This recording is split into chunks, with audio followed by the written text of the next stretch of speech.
If you look at commodity prices, the gold price, for example, it actually peaked in August of 2020, and it's at the lower end of a 2-year range. While copper has broken down, oil is breaking down, lumber has crashed, iron ore as well.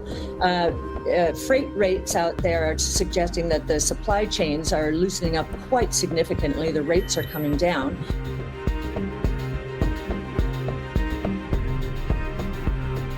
So we've got deflation in the system. And the way I describe what's going on right now, I was in my early days in my career in the early 80s when Volcker was taking a sledgehammer to inflation because it was embedded in the system after 15 years of profligate spending, Vietnam War, Great Society, and then going off the gold exchange standard. A sledgehammer, that's what he needed.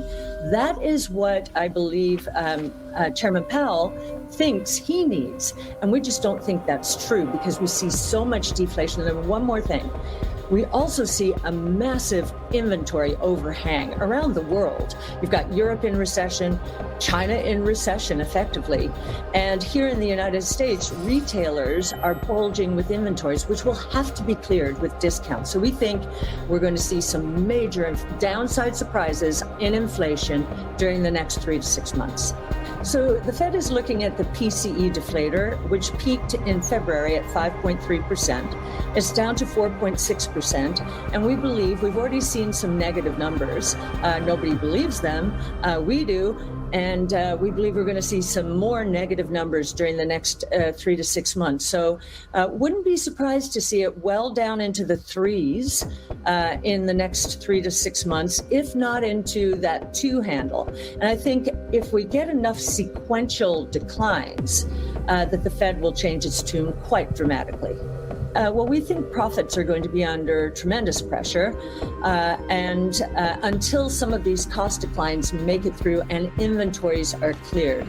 Now, we do not think this will be anything like 08, 09, which I know many people fear. We think it's much more of an inventory recession and a drag from the rest of the world, Europe being crushed by energy prices, China being or readjusting to quote unquote common prosperity. So I think it'll be more of an inventory recession. And, there's been a lot of denial that we are in recession. We think we are. We think it's an inventory recession and that we'll be coming out next year, whereas many people, forecasters are saying we'll be going in next year. So I actually think the market will be looking up as we're exiting this year. Tell me what you see coming in the coming 6 to 12 months and how you want to be allocating capital today. Well, I think our strategy has been hurt very, very much, as have most growth strategies, by the fears associated with inflation and higher interest rates. And as I mentioned, we think that's going to turn around. We see the growth coming out of these 5 platforms. These are 5 innovation platforms. These are exponential growth trajectories. And we've faced a lot of COVID-related comparison issues in stocks like Roku, Teladoc, Zoom, and so forth. So there's been a lot of confusion on very short-term indicators in the market. But the explosive growth is there. It has happened, and we think it's going to continue.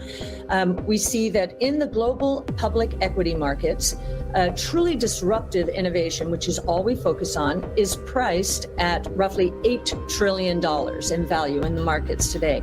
That number, we believe, is going to more than 200 trillion during the next 8 to 10 years. So it's going from less than 10% of the global public equity market to what we believe will be 60%. And the reason we believe that it will move to that level is because these platforms are going to disrupt the traditional world order in a way like we have never seen before. These are 5 platforms, not 3, and they involve 14 different technologies. So we do extensive research. I think we do the best research, if I might say, because of our sole focus on it. And we give that research away because we want people to understand how their lives are going to change and how their children's, grandchildren's lives are going to change, and how important it is for all of us to get on the right side of change. In terms of hedging, what I just described, that concentration strategy, people would say, oh, well, my goodness, you're taking more risk. No, we're not. We have a scoring system, and which naturally takes us towards higher scoring names during correction. So it's kind of a pruning of the portfolio. And in terms of hedging, that's not what we do. That's what asset allocators do. That's what advisors do.